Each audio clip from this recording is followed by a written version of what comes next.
Welcome back to the Tri-Fuel Clinic, U.S. Carburation with Dr. Hugh. And we are talking about the motor snorkel today and answering live questions. And as you know, I'm not a real doctor. I just play one on the internet. But we are here to provide information for anything you may need, gas lines, what generator issues you may be having, what questions you may have about purchasing. And that's what's good. If you have friends that ask you questions, tell them to log on and watch us. We are inundated right now with Texas, of course. Last week I commented on a message we received that we're taking advantage of people, and that has bugged me over the years. You know, and I mentioned on the last episode, we've been here for 25 years. Before generators, we were green when green wasn't cool. You know, I mean, that's just the way we are. And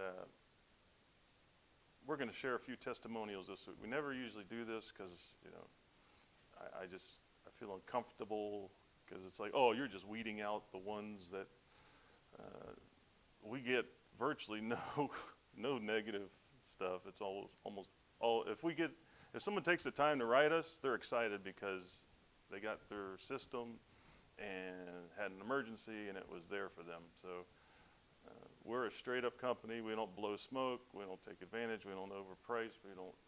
We actually lose out a lot of times. The show is a loser. Look at the host. I mean, it's just, come on. So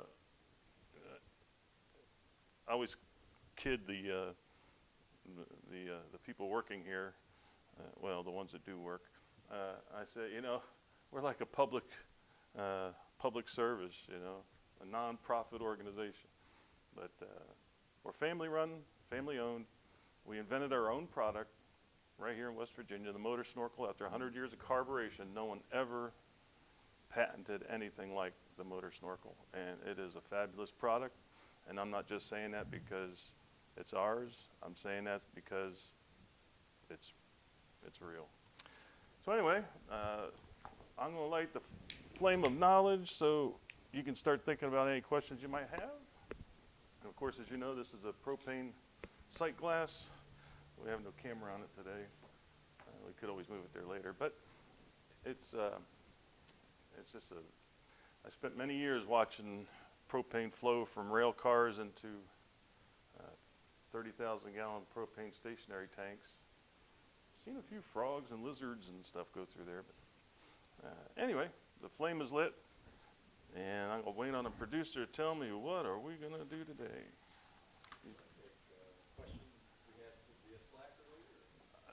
Now see, I just said it's gonna be you and not me. You just tell me what to do. I'm just here to blow up things and burn things and. Oh, okay. Here we go. Question 1. I have a small inverter generator. Can I mount the demand regulator on the tank? I'm concerned about damaging it when I'm running the generator. Oh, when I'm moving yeah, I'm sorry. Well, people do that and think it's a great idea. It's not. For one, it's against NFPA guidelines. The guidelines say that the regulator must be firmly mounted to the generator, to the piece of equipment. Now, where it gets kind of iffy is like some people mount a generator in a motor home and will have the regulator mounted on the box on the side, feeding it. But you're really not supposed to do that. So I'm going to tell you, as a professional, knowing the rules and regulations put out by the National Fire Protection Agency that says do not do that. There are other ways to protect it from being damaged. Some people will use, I don't know how much moving you're talking about, but we also have special trays. Our trays protect the regulator. They're specially designed trays for the regulator for bump control. So my first answer would be no, please don't do that. Oh, what do we have here? Oh, that gentleman. Yeah, he's from Texas, isn't he? Yeah, this one came in from Ryan from Texas. He just said, I wanted to send a note of thanks. I bought a little Yamaha. Hey, you gonna Excuse show me. the picture? Oh, yeah, thank you. Good job, director. Yeah, get let's me off let's there. move the picture over. So that's his 2400. It's sitting on a tarp on probably a pallet or something. And he has his 30-pound cylinder on his summertime rocking chair. And what did he say? He purchased. I know he sent a long message, didn't he? No, this is a different Oh, customer. is it? Okay. But yeah. you can paraphrase. This is one he purchased 10 years ago, and he's never really needed it until the recent Texas winter storms and the grid outage. And again, this is Ryan. I know, but he said, like near the end, he said something about it saved something, or You're thinking of a different. am I? Yeah, you're probably. He said he purchased another kit too for it, didn't he? You may be thinking of gentleman from Baton Rouge. Okay, man, we've gotten so many this week. It's been You are correct. That is a longer message. It was Ah, shrunk down on my truncated. phone. I was trying to read it from a phone. He is. It is allowing to play DVDs for his daughter, and the source of normalcy, as we were discussing earlier. yeah. And he is able to make cups of coffee, and it's a great product. I'm ordering extra kits and hose for the next time. And I noticed you just shipped them out. Thanks a lot, Ryan. Yeah. He said something more than that, like, man, you shipped them out so fast. It's something you really care or something. Was that the guy or was that another guy? Come on, man, give the whole story. I'm gonna have to start doing that myself. All right, forget you. But anyway, yeah, I'm just jiving. But no, it was nice to see that. It was funny. 10 years ago, you purchased a thing, and it's like, that's pretty good. It's kind of like when you buy insurance 10 years ago and you finally need it. You know, it's like you're thankful you had it. I have ADD, so I can't. No, I don't have ADD. I have MADD. No, I'm always mad about something around here. All right, I am not. I'm very happy going. All right, we have two already in from YouTube. All right. Live question. Yep. One is from Don't Poke the Bear. I've had cylinder head damage with 2 generators while on propane exhaust valve issues. I'm not sure if that's a question or a statement. Don't Poke the Bear, are you saying that's just a problem you're having, or is there a question in there I'm missing? Oh, okay. Again, with the shrinking of the screen here. I've had cylinder head damage with 2 generators while on propane exhaust valve issues. Have you ever heard of this? Or? Couple questions. No, it's not. It's very atypical. Are these older generators with a lot of hours? Okay, well, Don't Poke the Bear is maybe commenting back on the response. We also have a. We'll circle back. Yeah. We have a. That's a new term now. Circle back. We'll circle back. And she's just, they're just asking, do you have any recommendation for a brand new generator? Oh yeah, we have a bunch of it. That's going to depend on size. You know what size they're going to need. Sometimes it's somebody that I know watching and says, "I can't hear you." Nope, it's not. Okay. Okay. So what generator? Yes, need to know size, what you're going to be running. Just like that gentleman there that we just had a 2400 watt generator and ran coffee pot and lights and if that's in a refrigerator, I think you said. Oh, what brand? Oh, well, 20 years ago we decided to go with Yamaha because they are just an excellent unit. I mean, they just run and run. I have one. We have a stock picture of it, but I don't know. Since the new format, we had to go to a new production format. We had it in our old storage, but we used to pull it up. It has 6,500 hours on it, and it's still usable. But for longevity, it's a beast.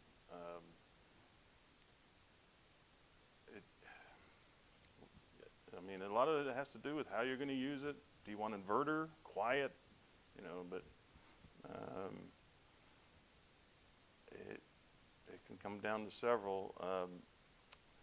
If you want an inexpensive generator, then, you know, the Predators are really good. I mean, the Harbor Freight, the Predators are the, you know, I coined the term Chanda back in 2000, and if you go on Wikipedia, they're supposed to put my name on there, but I haven't seen it yet. But we have the Chamaha now, but because they copy the Yamaha. But of all the Chandas out there, the Predator seems to be the best, and it's, you know, lower cost. But it's kind of like, you know, why do they build Chevys and Buicks, you know, and Cadillacs? I mean, it's just they're all the same company, right? Did I say? No, yeah, Chevy. I can't remember what I said. But anyway, you know, you'll have. Well, let me see. I had a Pontiac, which is Chevy, GM. Yeah. Oh, my favorite car I ever had was a Zephyr. Oh. If anybody out there has a 1979 Mercury Zephyr, let me know. Please, especially if it's white. But Ford made a Fairmont, so it was not as nice. Bells and whistles, so it depends what you want. But yeah, you know, the biggies, Yamaha, Honda, for the higher ends are good. We have a Honda 7000 that works really nice. And then when you get into your lower cost ones, the Predator I would start with before I'd go to any of the others. And the Generacs are coming back around. We're a Generac dealer, and we do have some nice inverter 2200s. I should put those on sale during the show. But anyway, just depends what you need.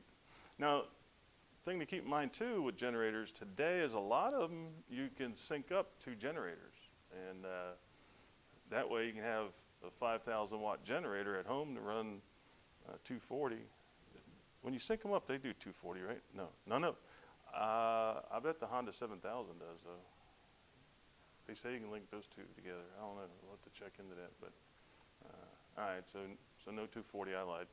But if you had a camper that required 4,500 watts, and of course they're 120, then you could always, you know, unhook one and take it off, you know, on your pontoon boat while the other one stays back with the camper, just keeping the basics going. So it's kind of a neat idea.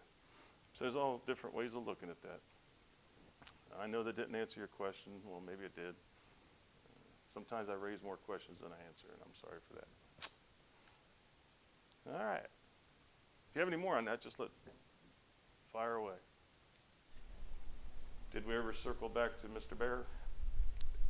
Back to Mr. Bear, Poke the Bear. Poke the Bear. He is saying both of those were new generators, and where they're having.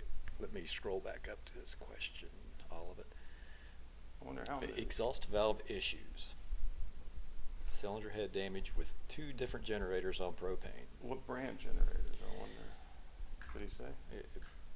Mr. The Bear, if you wouldn't mind responding with what brand those were. I'll tell you what typically will cause or could cause exhaust valve burn is if the valves are not adjusted properly from the factory. And if the valve's allowed to stay open, it will burn. So I'd be concerned about that.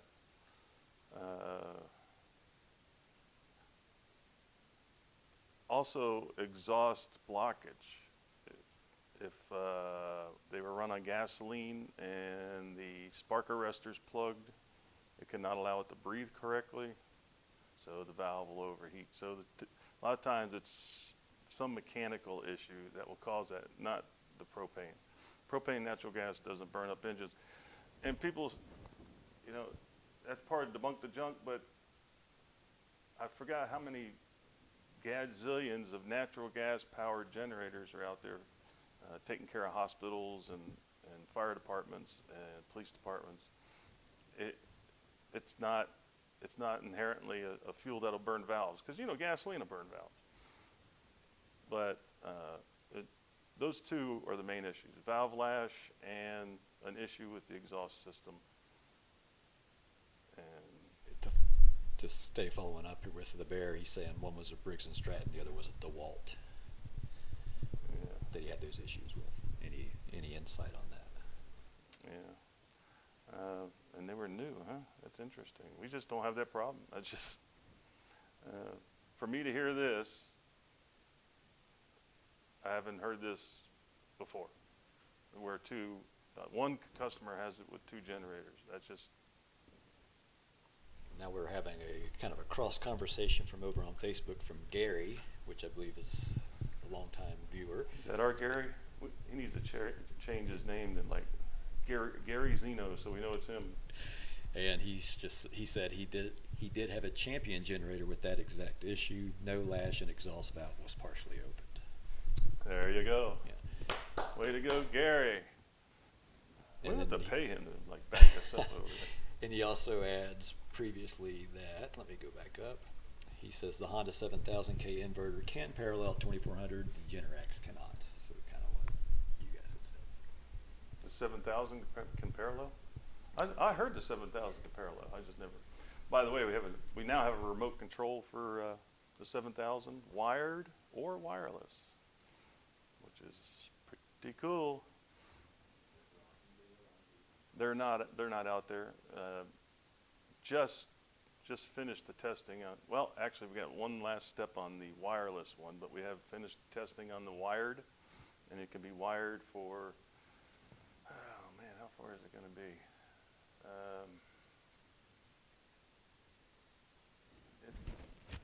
Man, we might be able to get hundreds of feet on that one, maybe. I can't remember how we handled that one, but. Gary does bring up a topic that we need to think about with propane. He's asking the Bear, did you run it on gasoline for 3 hours before the propane? Oh, now that's more of that's a good point, Gary, but the main point about a brand new generator on gasoline first is making sure the oil ring is seated.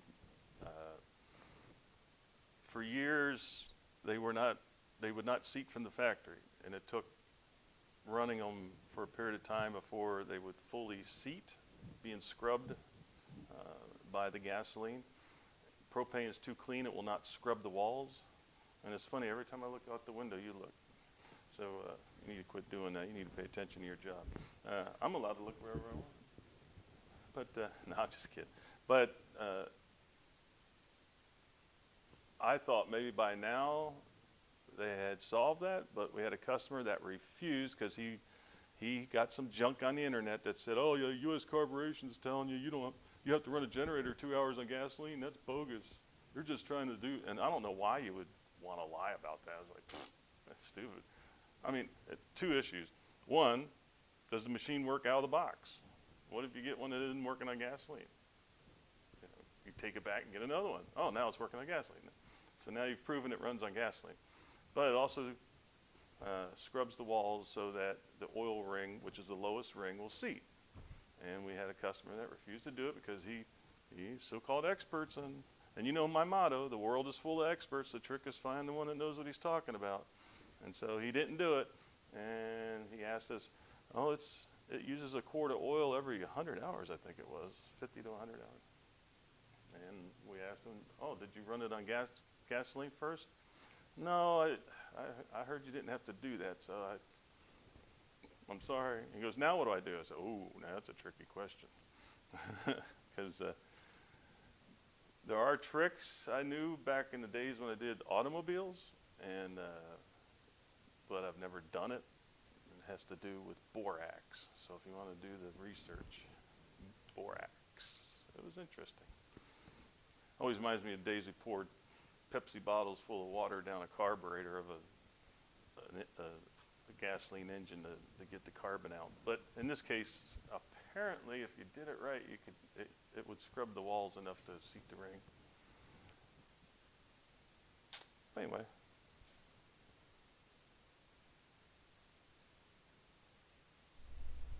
The Bear's kind of coming back with some more Come on, Bear. issues. he said he converted to propane after break-in and cooked the guide and had to adjust the valves often. He said what now? Cooked the guide and had to adjust the valve often. Man, that's just, I don't know what to tell you, bro. I mean, that just doesn't happen. I mean, I don't even know if running you can't run it rich enough to get it that hot, I don't think. See, because propane's opposite of gasoline. Rich is hotter. Lean is efficient, cool, and clean, and don't argue with me on that. That's one of our debunk the junks. One of the experts out there, propane and natural gas will burn up your engine. If you run them lean, they run cool and clean. Hey, we ought to show that. We might throw a thermistor on a generator and show you that, how going leaner, the temperature drops. It's really interesting. But And me being a propane layman, maybe this goes back to Gary, is saying you should show how a valve lash affects valve operation. Do you understand that, Doctor? I just say, find out what your valve lash should be, check it. That's the other thing. Some machines, maybe that's a point. Some machines, especially, what was the one that it's the same one that was on the Yamaha 12,000. They quit making had the single barrel. It was the Kohler. It wasn't Kohler. Well, anyway, it was notorious for 50 hours. And they even told you, after 50 hours, reset your valves. That was it, tell you. So it's not a bad practice. Learn how to reset your valve lash. Especially when you go to alternative fuel, these machines will run thousands and thousands of hours. And we have customers that are off-grid, have two generators. When one's down, they go to the other one. And typically, they have to readjust the valves. Right? Did you hear that? One customer has 13,000 hours on his 3000, right? Yamaha 13,000 hours. And if you do, hey, let's do the math on that. The rule of thumb is 70 miles an hour. So if you got 13,000, 3 times 7 is 21, 7, 1 times is 82.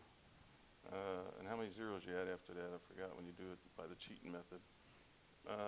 That's 820,000 miles if it was an automobile. Wouldn't you like to get 820,000 miles out of an automobile? So there you go. That's why I keep Sean around. He talks to these people all the time. He's really good with helping customers. But valves, I mean, the springs get weak. Sometimes it's good to go in and replace the valve. I mean, the spring. They can only use it so many times, you know. That's why years ago you used to chuck your mattress because the springs would just wear out. Now it's all foamy. But, yeah. And learn how to do it. Typically, it's really easy. Valve cover's right there. Take it off. Top dead center. Buddy asked me the other day, how do you find top dead center? You put something in there and you turn it until it stops there, and then there you're top dead center. So anyway, hope that helps. What up?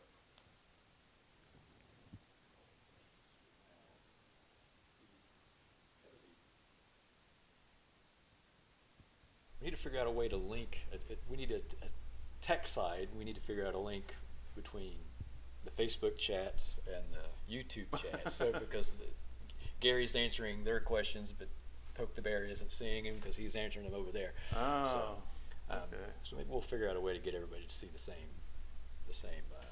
questions and answers here. But otherwise, that's all that's kind of running in for now. If you want. We didn't used to get all that crosstalk, but that's okay.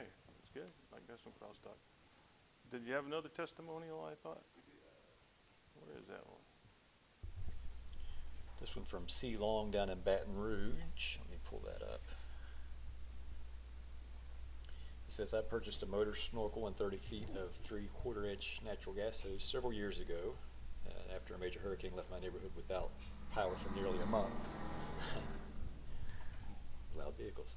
I converted a Honda Black Max portable generator to natural gas, and I've been so happy with the results. I've used this setup to power my home many times over the years, and most recently to keep my heat running while out of power due to the ice storms. This is a great product, so easy to install and so worth the time. Thanks so much, you guys have literally been a lifesaver. I recommend your product all the time.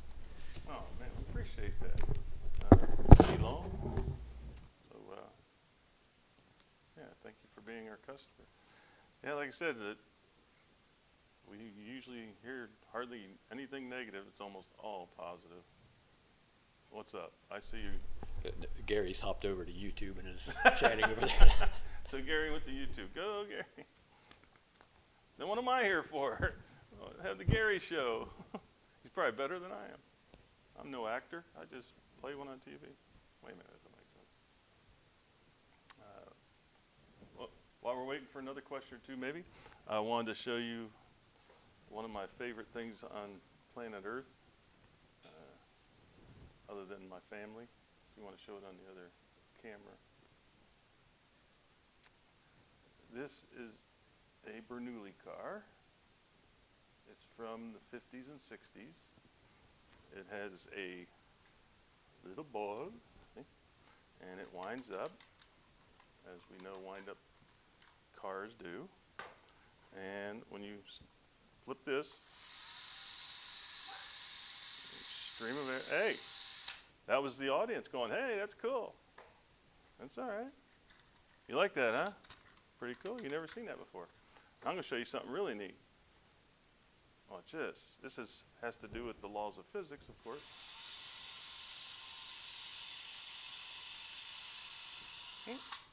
Did it go far enough?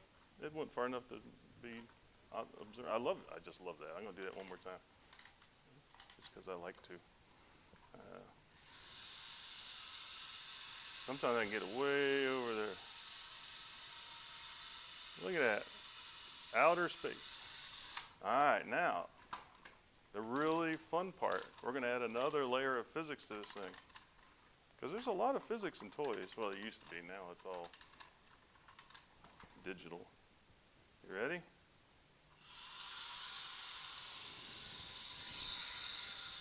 Look at that.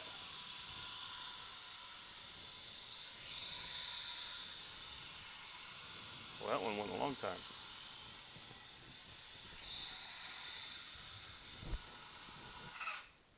I knew it wouldn't stop. I've done that before and set them over there, and they took off and ran off the table. So you've probably seen them in the background. I have over 150 of these things. It could be a world's record. I need to check into that. Can you get a world's record for a toy? And I'll show you something about why that worked like that. Here's a funnel. I don't know why they call them that, because you can't have any fun at all with them. Well, actually, you can. I'm going to throw some stuff in here to show you it's a funnel. See? It's a funnel. Now, here's a ping pong ball. Yep. And if you touch ping pong. So what's so interesting about that? Well, I'll show you. I'm going to blow this ping pong ball out of here. Oh. Oh. Hey, watch this. Yeah. Oh, how did it stay up in there?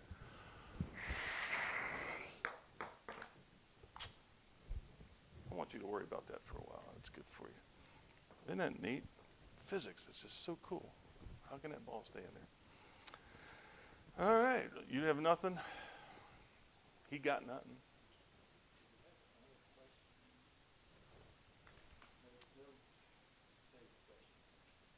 No save, no fresh.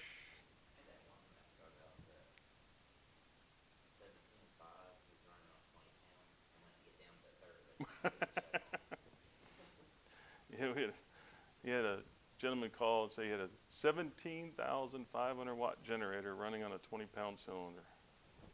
And my head sank. And he said it ran. I was like, oh? He said, but when it got down about halfway, it would quit. Well, obviously it's freezing up. The vapor pressure drops. It's like oh, you know what? I should add a gauge to this to show, like, see, as I'm burning this propane, the pressure in this is dropping lower and lower and lower. And before long, that flame will drop down to nothing, even though there's liquid in there. And that was on my episode I did about propane. I could blow it all off instantly and have no pressure, yet the liquid was still in there. So you can have a half a tank of propane and no pressure. And that's what you need, is the vapor to burn. So So if in emergency situations, if you have to use a small cylinder and you need to keep it warm, the simplest thing to do is keep it out of the snow. Put the cylinder where you wouldn't burn your hand, and then put it there, and just keep your eye on it, that it doesn't overheat, which it shouldn't. I mean, you're pulling vapor out. It's boiling at 44 below zero. It takes quite a bit of heat to. It has to absorb heat through conduction. Yes, conduction. And so anyway, that's the answer to that. Yeah, but please don't run big engines on 20-pound cylinders. You might get away if you tee them together, maybe. I can confirm I've teed two 20-pound tanks together in the summertime. I haven't done it in the wintertime. But even then, when I was even just taking one off to run it out to get the other one filled up, the other one froze up while I was sitting there. But you need On to a 17. qualify that because you have a 2-barrel 15K, don't you? Is that a 2-barrel 15K? I have You got that the Generac on, yeah. Isn't it a 15K? Yeah, you got a 2-barrel 15K. Okay. So How does that mean anything compared to what you were just explaining? Why he is has my a 2-barrel? 17.5, which is probably a 15K. Just with the pretty little label on it. But it's, yeah, it's the same principle. It's, typically that would not work, but because you're doing it in the summer, and you have two teed together, they switch back and forth. Jericho. You mean a Duratio? Jericho.